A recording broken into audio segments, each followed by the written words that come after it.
O senhor pertence à Ordem dos Servos de Maria, não é isso?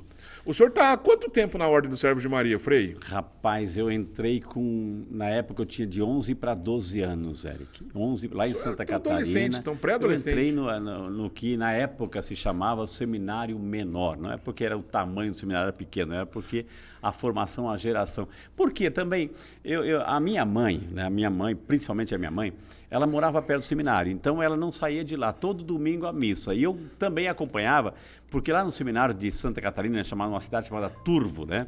E tinha um seminário, Eric, que tinha várias escadas, tinha uns 35, 36, 40 degraus. E na minha casa não tinha essa escada grande assim. Então ela ia para a missa e eu ia andar, subir e descer essas escadas assim. E até que o reitor, o formador de lá, na época o Frei Joacir, falou assim: moleque, você não sai daqui, né? Não quer morar aqui, né? Era tudo que eu queria ouvir, né? Então faço parte de uma família. Era o único seminário da cidade, então eu não tinha assim, aquele discernimento vocacional, conhecer várias congregações para ver qual que você... Não, é aquela lá, eu cresci naquele ambiente, respirando os servos de Maria, vivendo a espiritualidade, a formação, todas as missas, as celebrações, o jeito dos servos de Maria. Então certo. Não tinha outra coisa a não ser entrar ali também. Uma né? vocação precoce que hoje em dia não é tão comum a gente ver. Geralmente hoje as pessoas optam pela vocação depois que acaba o ensino médio. O senhor cursou o ensino médio já no seminário. Já no seminário. A gente já entra naquela época, eu tô falando, eu já estou naquela geração, Érico, eu estou falando naquela época, viu? Era primeiro grau, segundo grau, e era a escola profissionalizante. A gente já saía, terminava o ensino médio já com um curso de auxiliar de escritório, enfim. Então, eu já entrei no seminário já para... Depois do ginásio, né, do ginasial, já entrando para o segundo grau. Então, os servitas, que é assim que a gente chama, né, os membros da Ordem dos Servos de Maria, eles tinham uma casa lá em Turvo, até hoje tem essa casa lá. Até hoje. Mas o senhor não nasceu nessa cidade de Santa Catarina, o senhor nasceu no Rio Grande do Sul, não é? Rapaz, ali foi uma aventura. Posso começar? Por favor. Posso começar. Então, eu nasci em Cambará do Sul, no Rio Grande do Sul. Então, eu tenho um pé gaúcho, né? Tenho um pé gaúcho e um time gaúcho também. Certo. Né? Depois a gente... a minha mãe, ela foi visitar a irmã dela lá em Cambará do Sul. E a grávida, de 7 meses e meio, me esperando, né? E aí, de repente, ela foi lá no Cambará do Sul, tem aqueles cânions gaúchos, aquelas fendas rochosas, é lindíssimo demais. Eric, que coisa mais linda. Não tem aqueles cânions americanos, lá nós temos aqui no Brasil os cânions brasileiros, enfim.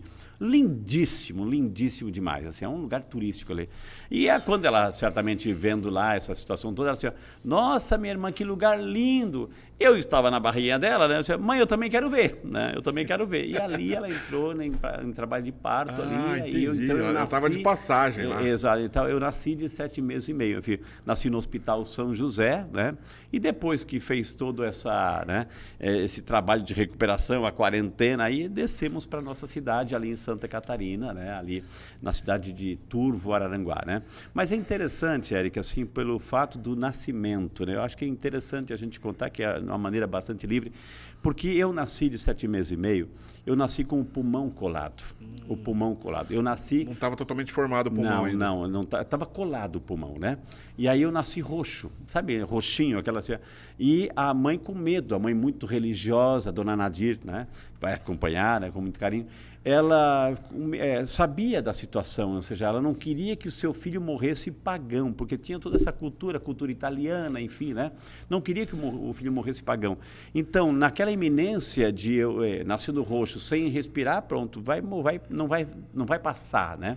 E aí eu fui batizado no hospital pelo médico e pela enfermeira. Aquele batismo de emergência. De emergência. Tanto o médico sabia, era católico, a enfermeira e a mãe também sabia. Então, ele vai morrer, ele não vai ser batizado. Não, aqui a gente pode, etc. Então, pela intenção, eu fui batizado no hospital. Depois que eu recuperei, foi confirmado na paróquia, enfim, né? Certo. E é interessante a gente poder dizer essas coisas, Eric, porque ela só me contou o que eu vou te dizer agora no dia da minha ordenação, né? No dia 15 de julho de 95 eu fui ordenado, portanto, o ano que vem, 2025, 30 anos de padre. Está às vésperas de completar 30 anos. 30 anos de padre. E ela só me revelou isso no dia da minha ordenação, né?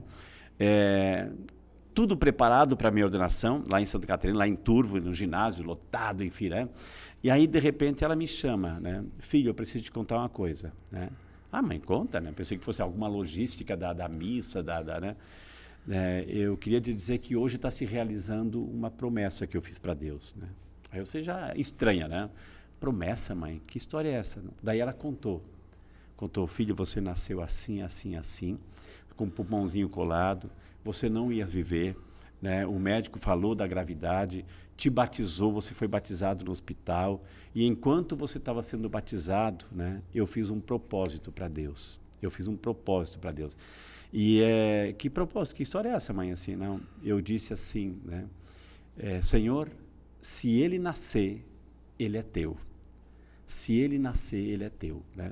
E ela nunca me disse, Eric. Quando eu tinha 10 para 11 anos, que eu fiz os estágios vocacionais, na época ali, eu queria entrar no seminário, eu gostava disso, né? Já era, né, já tinha essa propensão de querer a vida religiosa, não sabia o que era, mas eu gostava de estar lá, né? Nos círculos bíblicos que a gente fazia, na novena de Natal que a gente fazia, eu gostava de ler, de puxar o terço, não sabia de onde vinha, né? Aí, de repente, no dia da ordenação, ela me conta isso. Quando eu era pequeno, né, contando já um pouco, eu queria ser médico.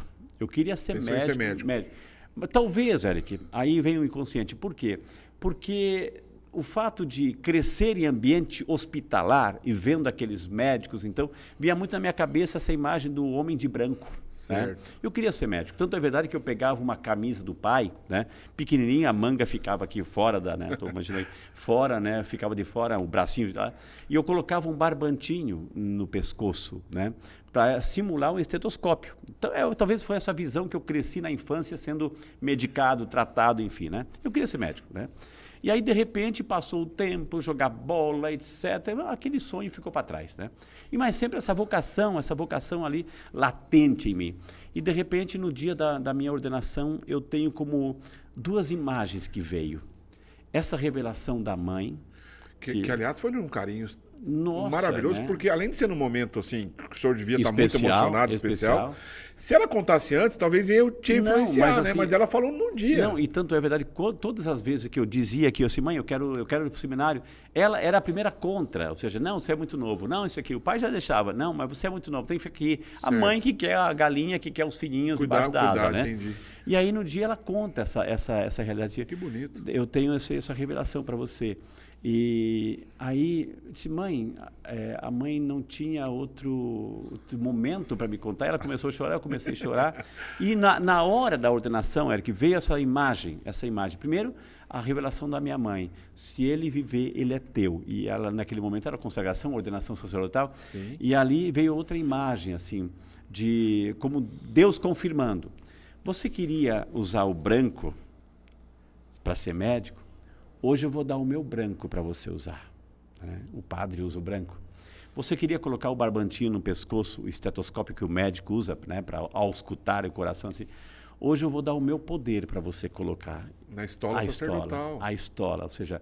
E é interessante que, diante de toda essa realidade, né, Eric, Deus me colocou o sacerdócio e me colocou também a possibilidade de poder, amanhã depois, trabalhar com os médicos. Né? Eu, a vida inteira, fazendo programa de rádio e televisão, trabalhando com os médicos. Ou seja, essa realidade, eu exercendo um outro tipo de medicina, né? E, ao mesmo tempo, trabalhando também com os médicos para a saúde do corpo e a saúde da alma. Quer dizer, o seu serviço ministerial sacerdotal sempre esteve muito próximo do assunto medicina. Seja na comunicação, o senhor, aqui na Rede Século XXI, na TV Aparecida também. Nossa, né? O senhor apresentou Vida e Saúde, e continua Saúde lidando Fé, com esses né? programas que lidam com saúde. Os podcasts que a gente faz, ou seja, essa realidade da medicina, o cuidado pela saúde, né? Sempre esteve presente comigo. Porque eu vivi com talvez um inconsciente, ou seja, Deus resgatou aquele... Você queria ser médico lá atrás? Eu vou te chamar para outro tipo de medicina, né?